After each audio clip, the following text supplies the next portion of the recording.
It's something you never want to face, but if you suspect your significant other is cheating, well, there may be some signs you can look for to confirm your fears. We've got Ed McFeeters. He's the owner of McFeeters Confidential Services. So, Ed, what is the first thing somebody should do if they suspect that their loved one has seen somebody else on the sly? Well, first thing I would say is don't rush to conclusions.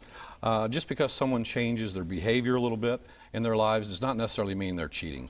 What you want to do is take those changes in behavior and see if there's any other signs to go with them and before you jump to conclusions. Speaking of different types of behaviors, what kind of clues should spouses be looking for if they think their partner's cheating? Well, there's a lot of different things to look for. The one thing that I tell people to look for is differences in their physical appearance, their behavior, the patterns of their lives. If they're going to work a little bit early every day for the last few weeks or staying late, if they're paying a little bit more attention to personal hygiene.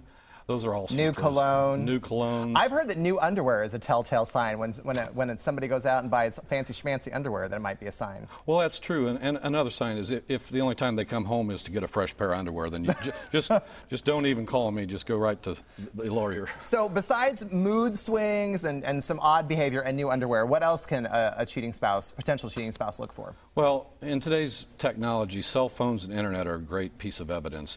If you have legal access to cell phone or their internet accounts, then I would say check the phone records. See if they're making phone calls on their drive to work to a particular number. See if you see a number reoccurring, for instance, during their downtime at work over lunch breaks, maybe on their drive home. Interesting.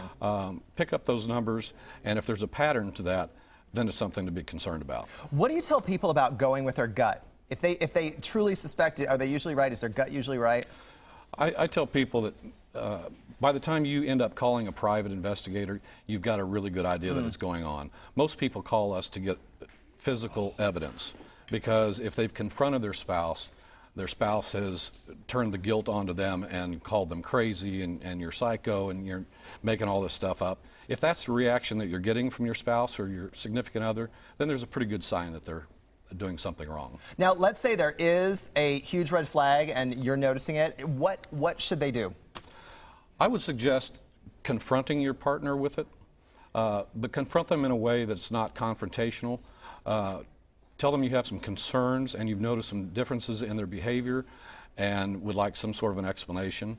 The last thing to do is to be confrontational and start an argument where it may escalate into something worse. When do we call in a private investigator? When do we call in you, big guy? Once you've got all the red flags that you need, give us a call and we will get the physical evidence for you. And it's real easy. All you've got to go is to our website and sign up on our online form or give us a call and we provide a free consultation and we'll talk to you about an investigative plan that hopefully will benefit you. Got it. Don't cheat or Ed will find you and hunt you down. That's all I have to say. All right, let's see what Michelle has going on, and I hear you're about to make some noise over there.